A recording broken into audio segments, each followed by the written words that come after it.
तमिलनाडु के शिक्षा मंत्री ने केंद्र सरकार की नई शिक्षा नीति पर तीखा हमला बोला है।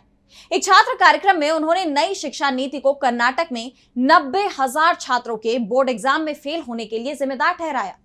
उन्होंने तीसरी भाषा को अनिवार्य करने और शिक्षा फंड में भेदभाव का भी आरोप लगाया। तो क्यों न्यू एजुकेशन पॉलिसी को लेकर फिर आमने सामने आए तमिलनाडु और केंद्र सरकार, जानने के लिए देखिए ये रिपोर्ट। तमिलनाडु के शिक्षा मंत्री अंबिल महेश ने केंद्र सरकार की नई शिक्षा नीति की जमकर आलोचना की है। एक स्कूल प्रोग्राम में छात्रों से बात करते हुए उन्होंने कहा कि न्यू एजुकेशन पॉलिसी की वजह से राज्य में 90,000 बच्चे बोर्ड एग्जाम में फेल हो गए। इसका बड़ा कारण है कि केंद्र एक भाषा को जबरदस्ती थोप रहा है। उन्होंने साफ कहा कि तीसरी भाषा को मजबूरी नहीं बल्कि बच्चों का ऑप्शन होना चाहिए। मंत्री ने केंद्र पर इल्जाम लगाया कि वो तमिलनाडु और केरल जैसे अच्छा काम करने वाले राज्यों को शिक्षा के लिए पैसे देने में आनाकानी कर रहा है।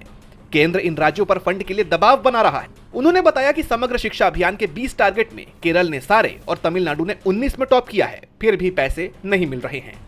मंत्री ने पूछा, जब हमने एक कामयाब शिक्षा मॉडल बनाया है तो केंद्र उसे कॉपी करने की बजाय नजरअंदाज क्यों कर रहा है।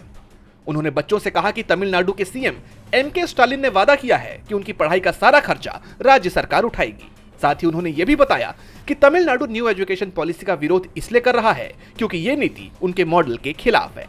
डीबी लाइव की रिपोर्ट।